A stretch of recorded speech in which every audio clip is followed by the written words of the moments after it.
Au XIVe siècle, les Aztèques, parvenant dans la Sierra Nevada mexicaine, découvrent une cité abandonnée aux pyramides impressionnantes. Pour eux, cette architecture originale et aux dimensions inédites ne peut être que l'œuvre des dieux. Ils la nomment Teotihuacan, qui signifie lieu de naissance des dieux, sans savoir que cette ville est en fait la trace d'une cité-État antique qui a marqué la région.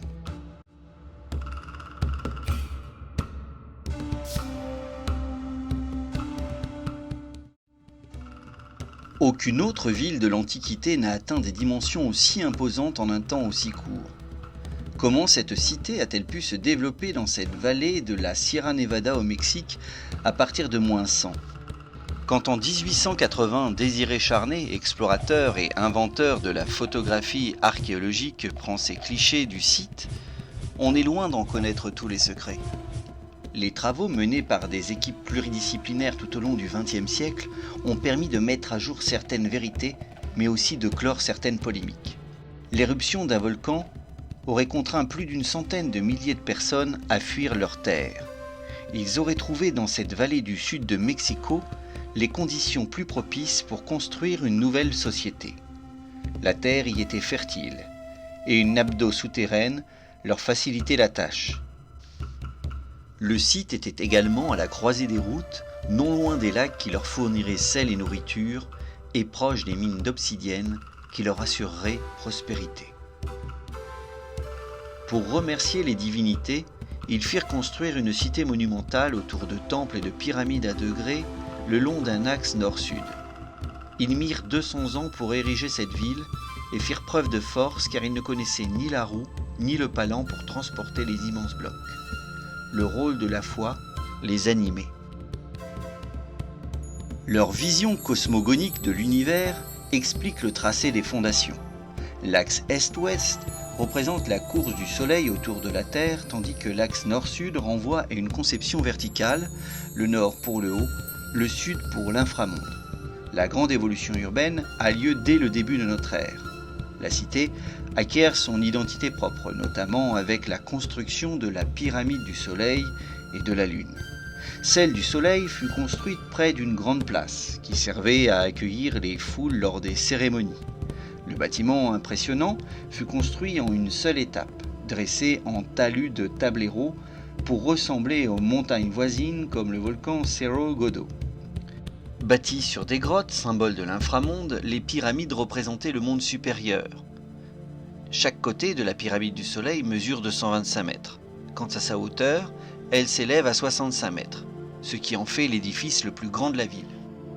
Bien qu'elle ait été nommée par les Aztèques prison du Soleil, sa vocation première aurait été d'être dédiée au dieu de la pluie, Tlaloc. La pyramide de la Lune est elle aussi un emplacement stratégique, à l'extrémité de l'allée des morts. Elle est face à un temple central entouré de 7 temples secondaires. Édifiée en 7 phases, sa construction s'échelonne du 1er siècle au 4e siècle.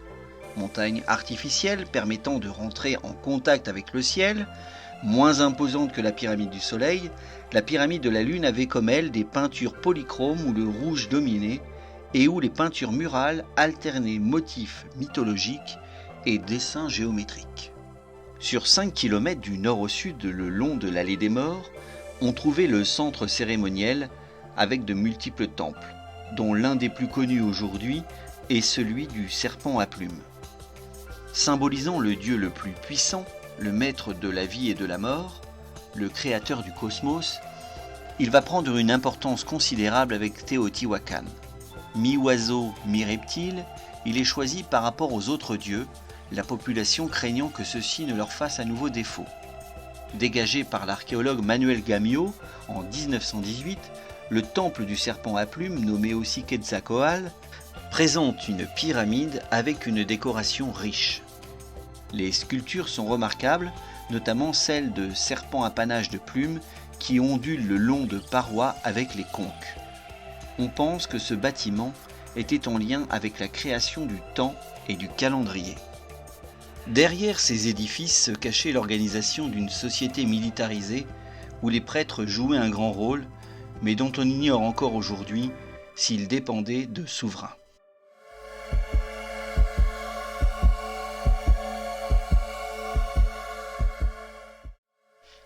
Avec l'étude des représentations picturales et des recherches archéologiques menées depuis les années 1990, des avancées notables ont vu le jour.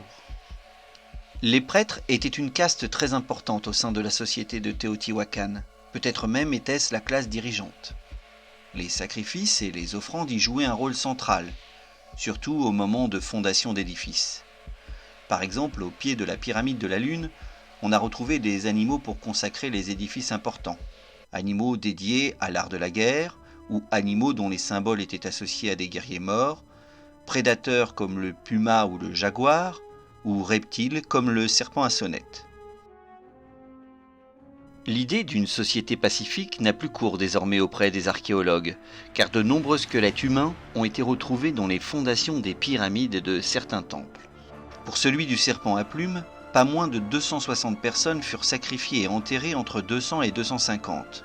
Orientés dans les 4 directions de l'univers, âgés de 16 à 45 ans, leur placement était précis et symbolique. Corps en position fléchie ou assis, parfois emmurés vivants, ces sacrifiés permettaient de sanctifier un espace, de placer le temple sous de bons auspices.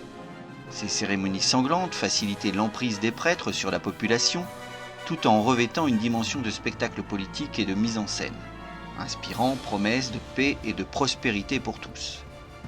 Les poignards sacrificiels étaient en obsidienne verte.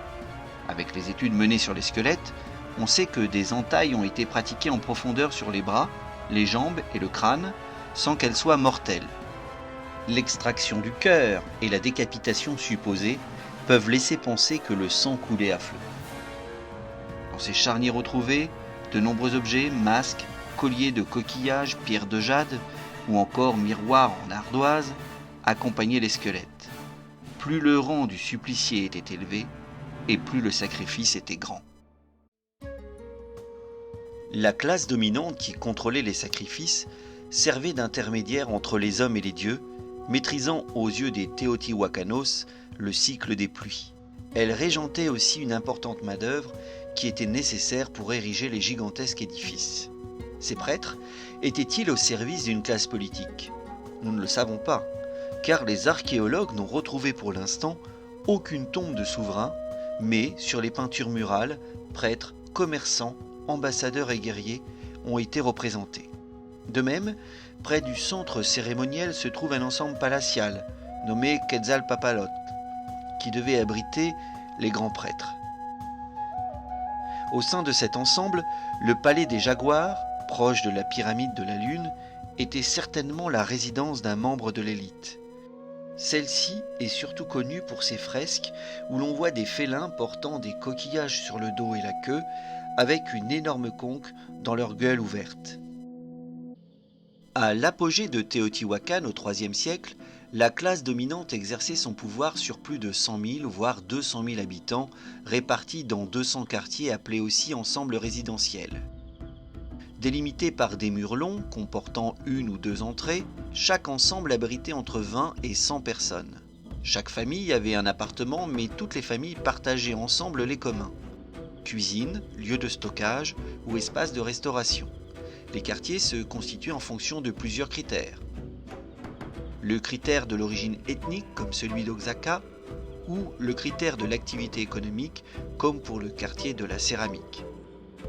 Pour terminer, l'ensemble de la cité étant dans une vallée, il était inconcevable qu'elle ne fût pas fortement militarisée. On avance qu'une des armes utilisées, le propulseur de lance, aurait pu être un avantage militaire majeur sur leurs voisins, permettant à Teotihuacan d'étendre son influence et sa domination dans la région.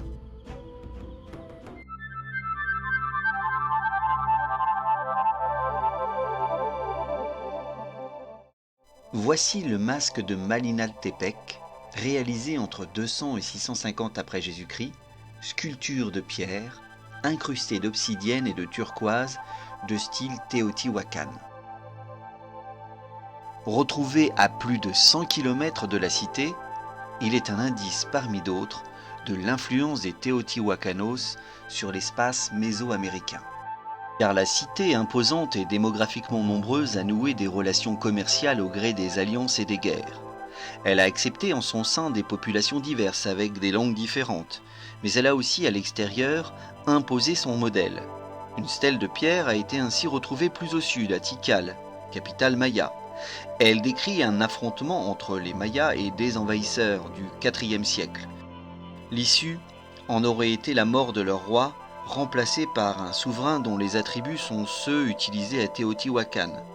Parure sur la tête, costume, utilisation de coquillages ou bouclier carré.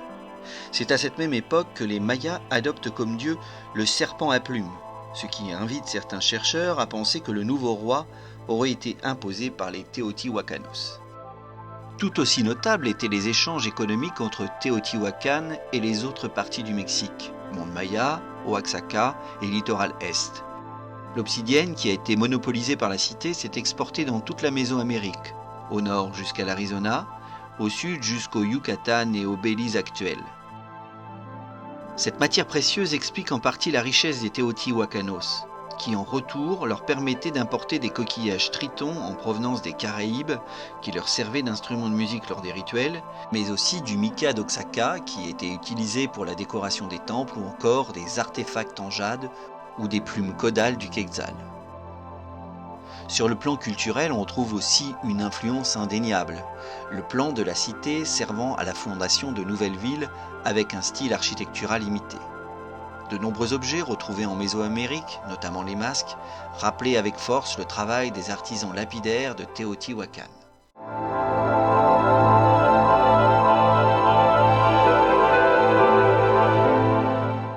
Pourquoi la ville de Teotihuacan sombre-t-elle dans l'oubli pendant plus de 800 ans ? La question n'est pas tranchée, mais les archéologues ont retrouvé des traces d'incendie des principaux temples au 7e siècle, entraînant une chute de l'activité, notamment de la production de céramique. S'agit-il de cataclysmes naturels ou d'une volonté délibérée de désacraliser le pouvoir central de Teotihuacan par des militaires, des paysans ou par l'éruption des Toltecs dans la région ? Le mystère reste encore aujourd'hui entier, d'autant que 95% de la cité doit être encore fouillée.